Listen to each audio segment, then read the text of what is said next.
Hello, I'm Devin Bates, and I've been processing some 223 brass with an Apex 10 using an auto drive.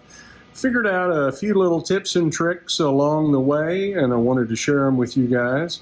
Hope you find this information useful. Just so you know, I'm not affiliated nor receiving any free merchandise from anyone I'm mentioning today. They're just things that I found to make my life easier. Okay, this is my Apex 10 that I have set up for processing 223 brass. So I just want to go through a few things that I figured out as I was beginning to process brass. And let's start with the touchscreen. On the setup menu, since I'm going to be trimming this, you'll see that I have the bottom slowdown set on that second mark.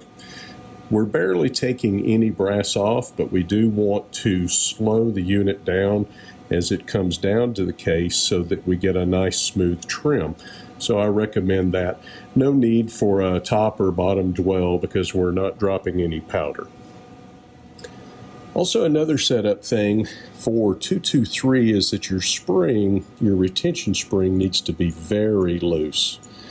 It took me a while to get this thing loose enough, but if it's too tight, it will cause the case to tip in. It'll tip in, and then you'll hit your Decap die or your Holddown die.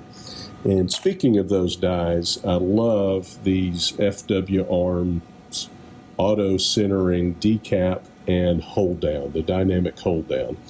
The decap sensor, you'll see, has a centering guide that helps bring the case in, and that way you don't end up with the case hitting the outer part of the die as you go into decap. Again, these are small bottleneck cartridges, and so they're really hard to get centered. So again, that's why we run a loose spring, as well as try to use a centering die. Here is a Mighty Armory Decap die that doesn't have the centering portion, and you can see what you end up with as the top of those cases are not quite lined up and they strike the outside of the die body. You see it doesn't really help your die, and just as well it doesn't help the top of the case. So the centering feature is really important. I love these Mighty Armory dies as well, especially when you're using a straight wall case and you're not worried about the strike on the outside. So both Mighty Armory and FW Arms make some great stuff.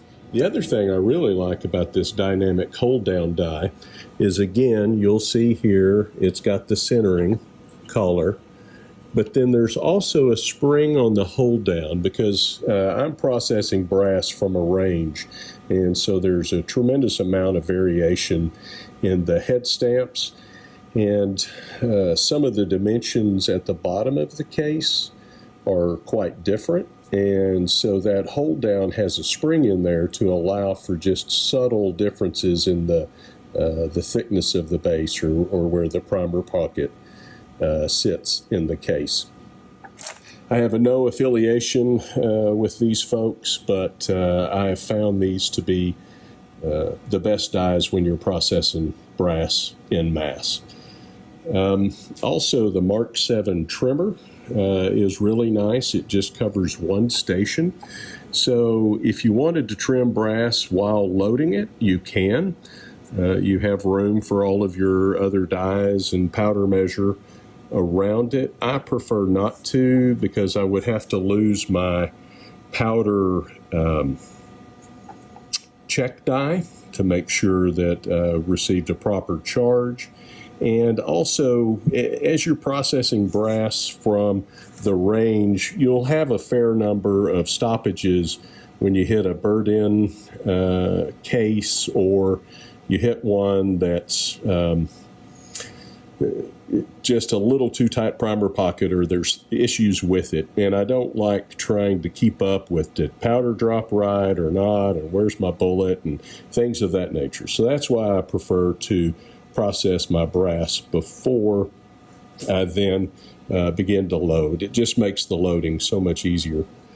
You'll see that just for me, this is not something you need to do, but I add a second resize die after the trim die. The trim die resizes the brass, but this is just a second resize just to make sure that the case is in good shape. And of course, when I load, I'll still have a decap die here just in case some case made it through and didn't get decapped.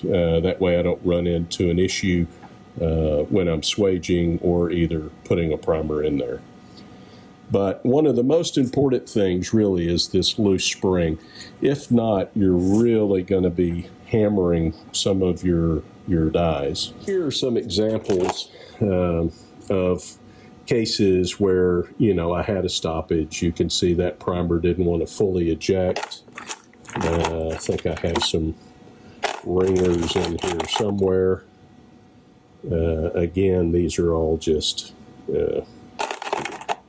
it's just what you end up with. See, this one didn't even want to come out. This is likely a burred-in case. But when you're dealing with range brass, you just don't know what you're going to get. It's nice because it's inexpensive, and if you process it properly, it'll work great for you. Here's a ringer. And then also it looks like that was a burred-in case, and it just punched right through the bottom. So again, processing your brass in a separate operation allows you to just deal with those issues quickly. You can clear the machine. I'll show you clearing the machine and cleaning the optical decap sensor, which I highly recommend, as well as the swage sense. Both of these will help you have a better case and make sure when you go to load, you're not going to have primer seating issues.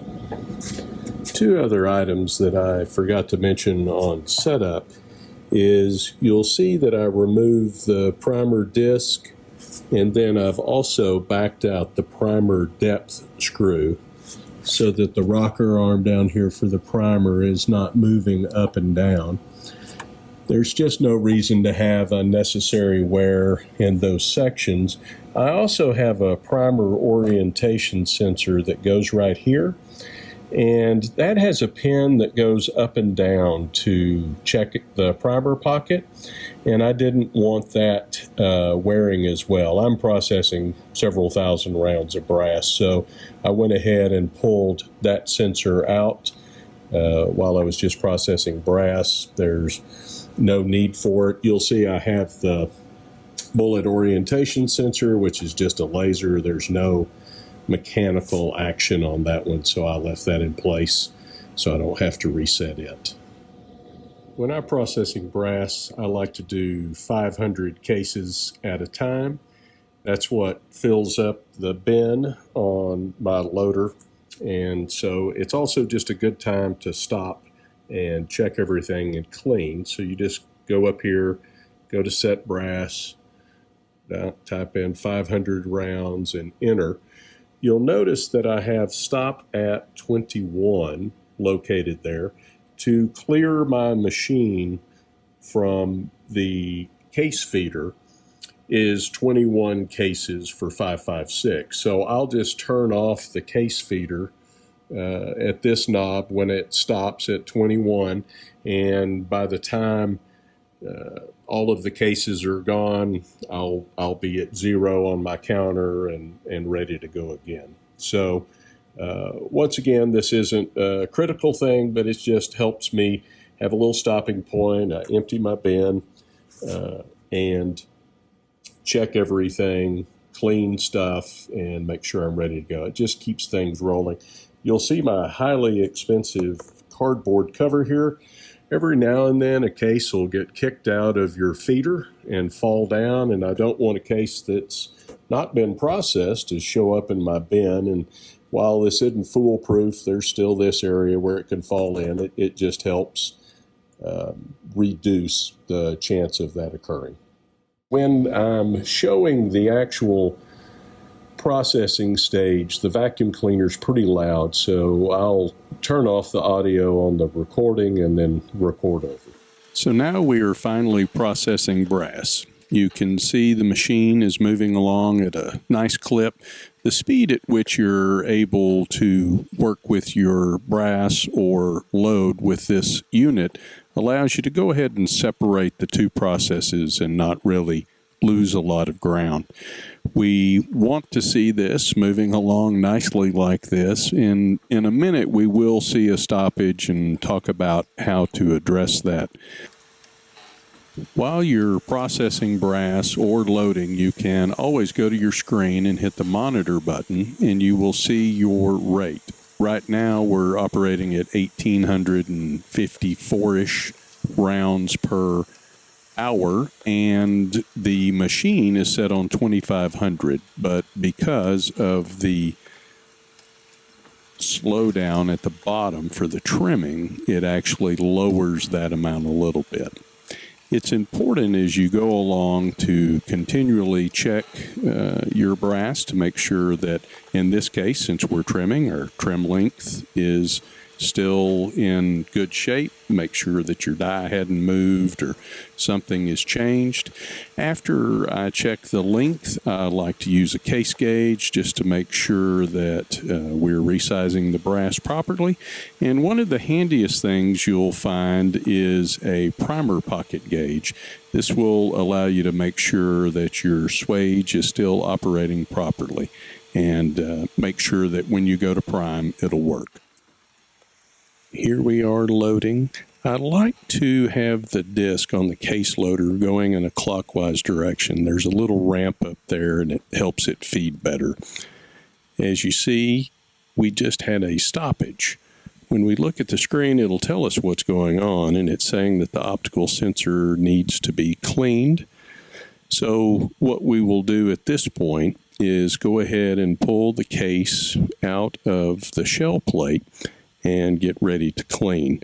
What I like to start with is some compressed air just to blow any debris out of there that might be in there. And after the compressed air, then we're going to use a cotton swab with just regular isopropyl alcohol.